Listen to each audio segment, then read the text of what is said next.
મુખ્યમંત્રી ભૂપેન્દ્ર પટેલની દિલ્હીમાં પ્રધાનમંત્રી નરેન્દ્ર મોદી સાથે મુલાકાત, 1.5 કલાક જેટલા સમય સુધીની ચર્ચા, મુખ્યમંત્રીના હાથમાં એક ફાઇલ હોવી, આ બધું એક સૂચક મનાય છે. આગામી સમયમાં ગુજરાતમાં કેટલાક મોટા નિર્ણયો લેવાઈ શકે છે અને મંત્રીમંડળમાં પણ ફેરફાર થઈ શકે છે.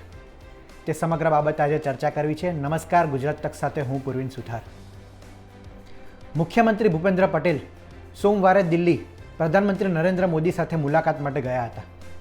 આશરે 1.5 કલાક સુધી બંને નેતાઓ વચ્ચે ચર્ચા ચાલી હતી. આ 1.5 કલાકની ચર્ચાને ગુજરાતને લઈને ખૂબ સૂચક મનાય છે. આ ચર્ચા પરથી લાગી રહ્યું છે કે આગામી સમયમાં સરકારના સંગઠન અને ભારતીય જનતા પાર્ટીના સંગઠનમાં મોટા ફેરફાર થઈ શકે તેવા એંધાણ છે. આ મુલાકાત દરમિયાન મુખ્યમંત્રી ભૂપેન્દ્ર પટેલના હાથમાં એક ફાઇલ હતી. આ ફાઇલને જોતાં એવું લાગી રહ્યું છે કે આગામી સમયમાં સરકારી માળખામાં સુધારા થઈ શકે છે, કેટલાક બદલાવ થઈ શકે છે તેવી શક્યતાઓ રહેલી છે. આ ઉપરાંત આઈએએસ અને આઈપીએસની બદલીને લઈને પણ ચર્ચા થઈ હોવાનું માનવામાં આવે છે. સંગઠનની વાત કરીએ તો પ્રદેશ ભાજપના અધ્યક્ષને લઈને છેલ્લા ઘણા સમયથી ચર્ચા ચાલી રહી છે.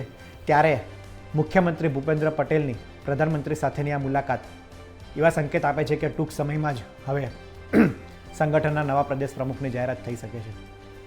આ ઉપરાંત વાત કરીએ તો યુસીસી અને યુસીસી માટે રચાયેલી કમિટી, ગુજરાતમાં જે સરકારે કમિટી નિમિત્તિ યુસીસીને લઈને રાજ્ય સરકારમાં જો અહેવાલ છે તે પણ રજૂ કર્યો હોવાની સંભાવના છે. મુખ્યમંત્રી ભૂપેન્દ્ર પટેલે યુસીસી મામલે જે સમિતિ રચાયેલી તેનો અહેવાલ પ્રધાનમંત્રીને રજૂ કર્યો હોવાની આ બેઠક પરથી લાગી રહ્યું છે. આ ઉપરાંત વાત કરીએ તો મંત્રીમંડળમાં પણ વિસ્તરણ થઈ શકે છે. કેટલાક મંત્રીમંડળમાંથી ચહેરાના નામ કપાઈ શકે છે. આ ઉપરાંત નવા ચહેરાનો ઉમેરો થઈ શકે છે તેવી પૂરેપૂરી સંભાવના રહેલી છે. જો કે આ બેઠકને સામાન્ય ગણાવવા માટે ભૂપેન્દ્ર પટેલે સોશિયલ મીડિયા પર કેટલાક ફોટો શેર કર્યા હતા અને વિકાસ માટેનું માર્ગદર્શન પ્રધાનમંત્રીએ પૂરું પાડ્યું છે તેવા લખાણ સાથે તેમણે ફોટા ટ્વીટ કર્યા હતા. જેનાથી એવી પ્રતીતિ લગાડવા માટે કે આ બેઠકમાં કોઈ નિર્ણય નથી લેવામાં આવી, સામાન્ય બાબતની ચર્ચા કરવામાં આવી છે અને વિકાસને લઈને માર્ગદર્શન પ્રધાનમંત્રીએ પૂરું પાડ્યું છે તેવું દેખાડવા માટે તેમણે આ ફોટા શેર કર્યા હોય તેવું લાગી રહ્યું છે. આ ઉપરાંત વાત કરીએ તો ઉત્તર પ્રદેશના રાજ્યપાલ આનંદીબેન પટેલની પણ એક સપ્તાહ પૂર્વે પ્રધાનમંત્રી નરેન્દ્ર મોદી સાથે અને ગૃહમંત્રી અમિત શાહ સાથે બેઠક થઈ હતી.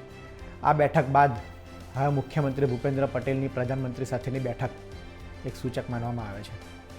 ત્યારે આગામી સમયમાં ગુજરાતના સંગઠનમાં અને સરકારમાં બદલાવ થાય તેવી પૂરેપૂરી સંભાવના છે અને આ બદલાવ જલ્દી જ થાય તેવા પણ આ બેઠક બાદ એંધાણ આવી રહ્યા છે. તો આગામી સમયમાં હવે શું બદલાવ થાય છે, પ્રદેશ ભાજપના નામની યાદી ક્યારે જાહેર થાય છે તે જોવાનું રહ્યું. આ રિપોર્ટમાં હાલ આટલું જ. ગુજરાતના તમામ મહત્ત્વના સમાચાર માટે આપ જોતા રહો ગુજરાત તક. નમસ્કાર.